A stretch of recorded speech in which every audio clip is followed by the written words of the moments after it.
उर्मिला माधोपुर गांव में रहती थी। उसके पास पारो नाम की एक पालतू गाय थी। पारो उर्मिला के साथ पिछले कई सालों से है। पति के देहांत के बाद इसी गाय के सहारे उर्मिला ने अपने परिवार को चलाया। उसकी गाय का दूध पूरे गांव में मशहूर था। गांव के सभी लोग उर्मिला से ही दूध लेते थे।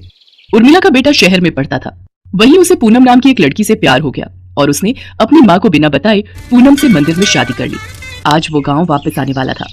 उर्मिला बहन 2 किलो कर देना दूध। 1.5 किलो मुझे भी देना। क्या बात है उर्मिला बहन, आज तो तुम बड़ी खुश दिखाई दे रही हो। बात ही खुशी की है सरोज बहन, आज मेरा बेटा गांव वापस आ रहा है। बस जल्दी जल्दी काम निपटा कर उसी के लिए बढ़िया बढ़िया पकवान बनाऊंगी। पता नहीं शहर में उसे क्या खाने को मिलता होगा और क्या नहीं। अच्छा तो ये बात है, चलो बहुत बढ़िया हुआ। कब से बेटे के बिना अकेले रहते रहते तुम उदास हो गई हो। अब वो आ जाएगा तो तुम्हारे साथ काम में भी मदद कर देगा। हाँ वो तो है। अरे आ रही हूँ पारो, तू क्यों आवाज लगा रही है? मैं जानती हूँ तू भी सूरज का नाम सुनकर बहुत खुश हो रही है। रुक मैं अभी तुझे चारा डालती हूँ, फिर तो सूरज ही तुझे खिलाएगा। उर्मिला की गाय पारो अपनी आवाज में उससे बातें कर रही थी, मानो वो भी सूरज के आने की खुशी मना रही हो। शाम के समय सूरज आ जाता है, पर अपने बेटे के साथ बहू को देखकर उर्मिला को बहुत बुरा लगता है। माँ तुम नाराज मत हो, सब कुछ बहुत जल्दबाजी में हुआ। पूनम के पिताजी की तबीयत ठीक नहीं थी और वो चाहते थे कि हम ये शादी जल्दी से जल्दी कर लें, इसलिए मैं आपको बता ही नहीं पाया। और अब मैं आपके साथ ही रहूंगा, आप चिंता मत करो। और माँ पूनम बहुत अच्छे स्वभाव की पढ़ी लिखी लड़की है, आप एक दूसरे को आसानी से समझ जाओगे। ठीक है, देखती हूँ वो मुझे कितना समझती है। गांव के रहन सहन और शहर के रहन सहन में बहुत फर्क है बेटा।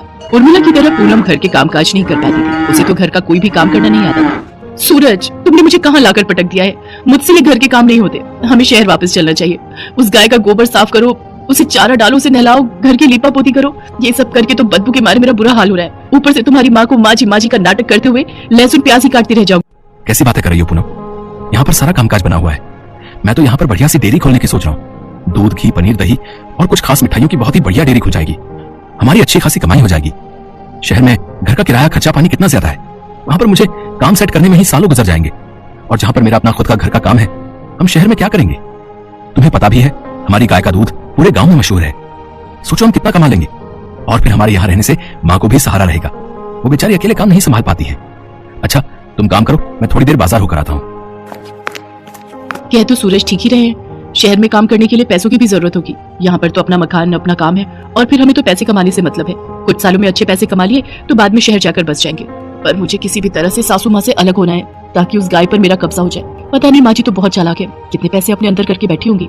पूनम को पता था कि सूरज गाँव में ही काम बढ़ाने वाला है, इसलिए वो अलग होने के रास्ते ढूंढने लगी। सूरज सुबह से काम कर करके मैं थक गई हूँ। मेरे आने के बाद माँ जी ने घर के सारे काम मेरे ही जिम्मे डाल दिए हैं। गाय को नहलाना धुलाना, गोबर साफ करना, चारा डालना, सारी देखभाल तो मैं करती हूँ। और दूध बेचने के टाइम पर माँ जी गल्ला लेकर तखत पर खुद बैठ जाती हैं। ऐसे थोड़ी होता है। मैं अब और बर्दाश्त नहीं कर सकती। जब मैं इतना काम कर रही हूँ तो फिर मैं अलग ही रहूंगी। मुझे माँ जी के साथ नहीं रहना। और हाँ, उस गाय पर मेरा हक है। मुझे तो बस बंटवारा चाहिए, गाय का बंटवारा। पूनम इतनी जोर जोर से चिल्लाकर ये बात कह रही थी कि उसकी बात उर्मिला के साथ साथ पड़ोसियों ने भी सुन ली और सब वहाँ आ गए। बहू बंटवारा, वो भी मेरी पारो का? मेरे जीते जी ऐसा कभी नहीं होगा। और तुम जानती ही क्या हो पारो के बारे में? उसे मैंने बहुत प्यार से पाला है, उसकी देखभाल की है। तुम मेरी पारो को एक दिन भी रख कर तो दिखाओ, वो तुम्हारे साथ एक दिन भी नहीं रहेगी। हाँ, इस गाय की देखभाल मैं कर लूंगी, आप उसकी चिंता मत करो। पर एक शर्त है, आप बीच में दखलंदाजी नहीं करोगी।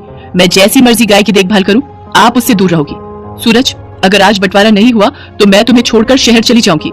माँ अगर पूनम चाहती है तो आप उसे गाय दे क्यों नहीं देती? उसे एक बार कोशिश करने तो दो।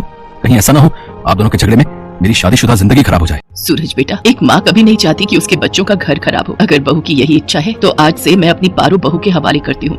उर्मिला बहन, इतने सालों से हम देख रहे हैं पारो को तुमने बहुत लाड प्यार से पाला है। कहीं ऐसा ना हो बंटवारे के चक्कर में एक निर्दोष जानवर परेशान हो जाए।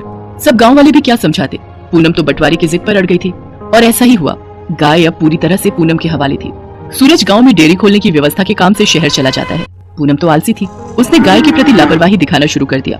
वो सुबह उठकर ना तो गाय का गोबर साफ करती थी, न उसे नहलाती धुलाती थी और न ही उसे समय पर चारा देती थी।